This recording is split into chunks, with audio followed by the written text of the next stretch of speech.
राधे श्याम जय जगन्नाथ हरे कृष्ण। जो स्थान देख रहे हो वे है गोकर्ण स्थान। तो बड़ा सुंदर नज़ारा है और अरब सागर के पास में है ये गोकर्ण स्थान।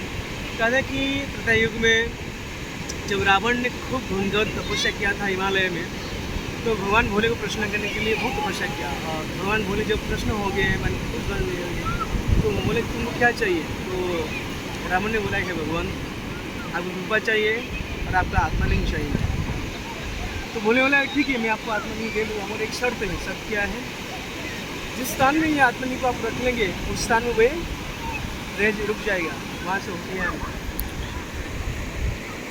फिर भगवान बोले इसलिए कि बोला ठीक है आपका ये शर्त हमको मंजूर है, मगर एक बात है कि हम नहीं रखेंगे और कहीं पर लघुचार भी नहीं करने का।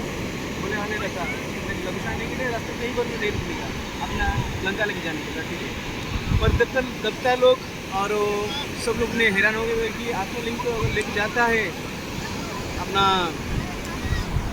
रावण, तो फिर दुनिया में अहंकार मचाता है, क्योंकि ऑलरेडी वो उसके पास गर्व है, बल है, शक्ति है, यश है, धन है, ज्ञान है, वैराग्य है, सब कुछ है उसके साथ में था।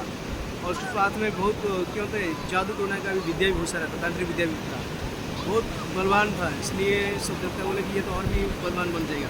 तो सबने बोला कि इसको टालना है और बीच रास्ते में इसको ले नहीं जाना है, उसको छोड़ देना है। फिर गणपति बाबा को याचना किया। याचना करने के बाद गणपति बाबा आए, बोले कि हाँ ठीक है इसको। तो जब वो हिमालय से लंका की ओर जा रहा था इस स्थान गोकर्ण के होते हुए, तो क्या है कि रास्ते में आ रहा था, उसको संध्या वंदन करना था। शाम हो गया था 5:30 बजे, तो संध्या वंदन करना था और उस टाइम लघुचार करना था, क्योंकि वो ऑलरेडी चल के आए, पानी नहीं पीता था। और बीच रास्ते में भोले बाबा की कृपा, गणपति बाबा की कृपा से कई सारे देवता लोग आते हैं, उनको पानी भी पिला दिए। बोले कि आप जल पी लो, इतना दूर से जा रहे हो, थक जाओगे। तो फिर जल भी बहुत सारा पी लिया था, तो इस वजह से लघुचार लगाने लगा। बोला ठीक है।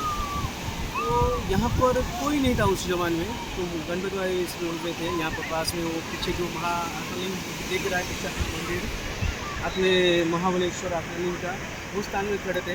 तो समुद्र कहीं वो दूर तक था, यहाँ पर नहीं, ये तो पास में आ गया। फिर गणपति बाबा बोले कि एक शर्त है, क्योंकि वो ब्राह्मण का रूप लेके आए थे। बोले कि शर्त है मैं 3 तक गिरूँगा, आप 3 तक आप जाइए, स्नान कीजिए, आचरण कीजिए और उसके बाद आ जाइए संध्यावंदन कर। बोला ठीक है। तो जैसे ही रावण ने बोला गणपति बाबा को अपना वो आत्मलिंग सुबह सौंप दिए और दे दिए, फिर वह रावण आता है, यहाँ पर स्नान करता है, फिर वंदना करता है। जब वो गिनता चलिए 1 2 3 ऐसा बोल के फिर गणपति बाबा वहाँ पर स्नान किया।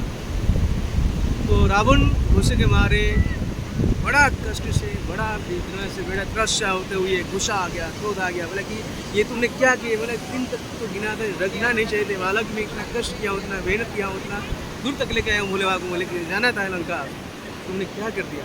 फिर रावण का गुस्सा देख के फिर एक तोड़ दिए, जैसा